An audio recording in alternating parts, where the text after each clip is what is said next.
Hallelujah, praise the lord everyone.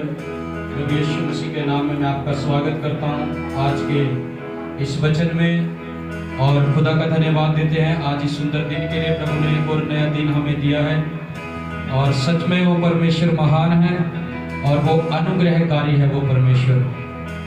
और कल के वचन से हमने सीखा था डर भय को लेकर कि जिन लोगों को डर भय सताता है, उस वचन से हमने सीखा था कि अगर आपके जीवन में भी ये बातें होती है, किसी चीज़ का डर आपको सताता है, किसी चीज़ का डर आपको लगता रहता है कहीं मेरे साथ मेरे जीवन में ऐसा ना हो जाए, तो याद रखना परमेश्वर के वचन से आपको ताकत मिली है, बल मिला, उस वचन के अनुसार चले। उन बातों को इग्नोर करें जो बातें आपको डर भय में होकर सताती है। हालेलुया। और आज के वचन से मैं बात करूंगा, जो लोग प्रभु यीशु मसीह में आ जाते हैं और प्रभु यीशु मसीह में आने के बाद अपने जीवन में प्रभु की आशीषें बरकतें पाने के बाद वो परमेश्वर से दूर हो जाते हैं। दूर यानी कुछ लोग प्रभु से बैकस्लाइड हो जाते हैं, प्रभु को छोड़ जाते हैं, भवन में भी नहीं दिखते हैं। एक तो वो छोड़ना होता है प्रभु को, और एक होता है छोड़ना कुछ लोग जब आशीष नहीं मिलती, जब प्रभु में जुड़े थे, बहुत ज्यादा प्रभु में बढ़ रहे थे, प्रार्थना में बढ़ रहे थे, वचनों में बढ़ रहे थे, लेकिन जब कोई आशीष खुल गई फिर क्या हुआ, प्रार्थनाएं और वचन कम हो गए और क्या हुआ, उनका जीवन भी परमेश्वर के वचनों से बाहर चलने लगा और वो फिर भी परमेश्वर के भवन में आते हैं और उन्हें लगता है कि हम प्रभु के साथ जुड़े हुए हैं। तो मैं आपको बता रहा हूं, वो लोग प्रभु के साथ जुड़े हुए नहीं हैं, जिनका जीवन आज्ञाकारिता में नहीं है, वो अभी भी अपने अधूरे सुधार को लेकर चल रहे हैं। लेकिन मैं आज आपको इस वचन से समझा रहा हूं, इस वचन से बता रहा हूं कि अधूरा सुधार, अधूरा जीवन हमारे लिए कितना डेंजरस है। और परमेश्वर का वचन भी एक बात कहता है कि मेरी प्रजा अधूरे ज्ञान से नाश हो जाती है। अधूरे ज्ञान से प्रजा नाश होती है, अधूरे सुधार से प्रजा नाश होती है। हालेलुया। अब आपने देखना है कि कहीं आप भी परमेश्वर में अपना जीवन अधूरा तो नहीं जी रहे हैं। आपका जीवन अभी अधूरा तो नहीं है। अगर आपका जीवन अधूरा है तो शैतान के अटैक आप पर होएंगे बार बार, दुष्ट के अटैक आप पर होएंगे बार बार, जब आपका जीवन परमेश्वर में अधूरा होगा। वो क्यों होगा, मैं परमेश्वर के वचन से आपको बताऊंगा अभी। उससे पहले मैं एक छोटी सी प्रार्थना करता हूं। खुदावंद, मैं प्रार्थना करता हूं आज के इस वचन के लिए मेरे परमेश्वर, जितने लोग मेरे यीशु राजा इस वचन को सुने, अगर उनका जीवन अधूरा है प्रभु अभी भी तुझ में, तो वो पूरा जीवन अपना तुझे देकर चले इस वचन को सुनकर। परमेश्वर, जितने भी लोग सुने उनका जीवन प्रभु तुझ में आशीषित रहे, प्रभु यीशु मसीह के नाम में आमीन। और आत्मा मुझे कह रहा है, कोई जन इस प्रार्थना को, इस वचन को जो भी सुन रहा है, जो भी देख रहा है, मैं आपको बोल रहा हूं, किसी को बुरे सपनों में दुष्ट आत्मा अटैक करती है, बुरे सपनों में अटैक करती है दुष्ट आत्मा किसी को। कमेंट्स में जरूर टाइप कर देना जो भी बात प्रभु का आत्मा कर रहा है, जो भी इस वचन को सुन रहा है इस समय। मैं बोल रहा हूं, किसी को बुरे स्वप्न दिखते हैं, बुरे स्वप्नों के द्वारा दुष्ट आत्मा उसके जीवन में अटैक करती है और जब सुबह उठता है उसके पेट में प्रॉब्लम हो जाती है, पेट में दर्द होना शुरू हो जाता है, एक साइड में दर्द शुरू होना हो जाता है। दुष्ट आत्मा का अटैक है उसके ऊपर, दुष्ट आत्मा का अटैक है। मैं बोल रहा हूं, अगर आपको लग रहा है कोई कमी आपके जीवन में है, अभी अधूरा जीवन आप जी रहे हो, तो आप उस कमी को अपने जीवन से दूर करना, परमेश्वर इस वचन के द्वारा आपको छुटकारा देगा। आमीन। तो मैं इस वचन को पढ़ रहा हूं, बड़े ध्यान से सुनना है। मत्ती उसका 12 अध्याय उसका 43 वचन मैं पढ़ रहा हूं। लिखा है, जब अशुद्ध आत्मा मनुष्य में से निकल जाती है तो सूखी जगहों में विश्राम ढूंढती फिरती है और नहीं पाती है। जब हम प्रभु यीशु मसीह को जानते हैं, जब हम प्रभु यीशु मसीह को मानने लग जाते हैं, जब उसकी आज्ञाओं में चलने लग जाते हैं, तो वो दुष्ट आत्माएं उसी टाइम हमें छोड़कर चली जाती हैं। वो दुष्ट आत्माओं के बंधन उसी टाइम टूट जाते हैं जब हम प्रभु में बढ़ने लग जाते हैं। लेकिन मैं आपको बता रहा हूं अभी, लेकिन उसके बावजूद वो दुष्ट आत्मा मारी मारी उजाड़ों स्थानों में पड़ती है।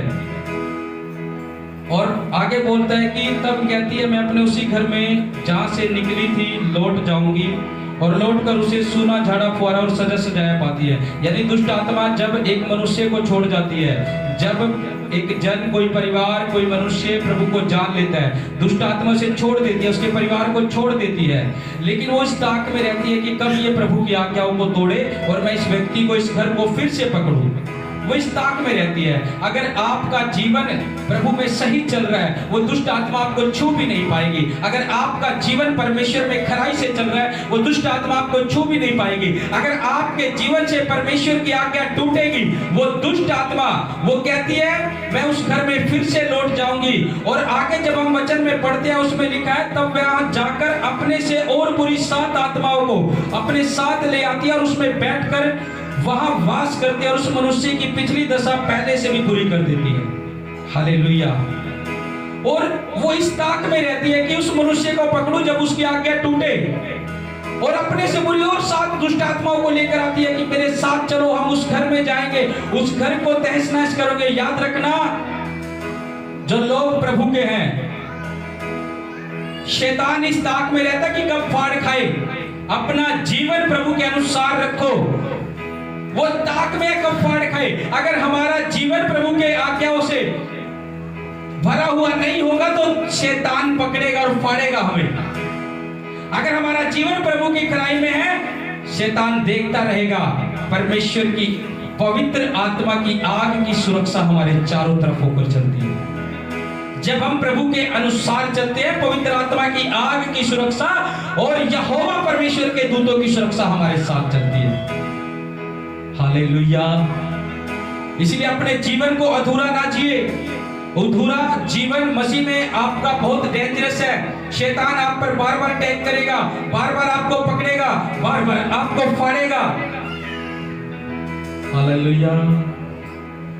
अगर आज इस वचन से बहुत से लोग क्या करते हैं कि मसीह में चलते हैं, आशीषें पाई, जब तक नहीं पाई तब तक पूरी प्रार्थनाएं करने वाला उनका जीवन, फास्टिंग वाला उनका जीवन, लेकिन जब आशीष मिल जाती है कोई प्रार्थना नहीं, कोई फास्टिंग नहीं, और सिर्फ संडे चर्च तक के विश्वासी रह जाते हैं। वो लोग भी बड़े ध्यान से सुन लो, अगर उनके जीवन में ये बातें, सिर्फ आप रविवार के ही विश्वासी हैं, सिर्फ संडे के ही विश्वासी है, 6 दिन परमेश्वर की ओर देखते नहीं है, 6 दिन परमेश्वर के वचनों को देखते नहीं है, 6 दिन परमेश्वर की प्रार्थनाओं को देखते नहीं है, करते नहीं है, तो आप जो सिर्फ रविवार तक के विश्वासी हो, तो आपका जीवन भी अधूरा है। अभी आपका जीवन भी अधूरा है, और अधूरा जीवन मसीह में बड़ा डेंजरस है, बड़ा खतरे वाला है। शैतान इसी ताक में है कब फाड़ खाए, दुष्ट इसी ताक में है कभी फाड़ खाए। हालेलुया। अगर आज आपको परमेश्वर वचन के द्वारा बात कर रहा है, आप भी अधूरा जीवन जी रहे हो, आप भी अधूरा जीवन जी रहे हो, तो आज से पूरा जीवन अपना प्रभु को देकर चलो।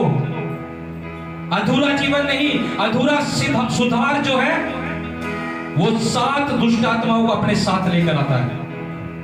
बुरी दुष्ट आत्माएं कह रही है कि जो पहली दशा थी उससे बढ़कर बुरी दशा करती है। 7 दुष्ट आत्माएं जब आती है, अपना जीवन परमेश्वर की खराई में चलो, अपना जीवन पूरी तरह से प्रभु को देकर चलो। ये जीवन हमारा प्रभु यीशु मसीह ने खरीदा है, मोल दिया है अपना लहू बहाकर। हालेलुया। इसलिए मेरे प्रियो, आज परमेश्वर का वचन जो आपको कह रहा है, मेरा विश्वास है बहुत से लोगों से परमेश्वर ने इस वचन से बातचीत की है।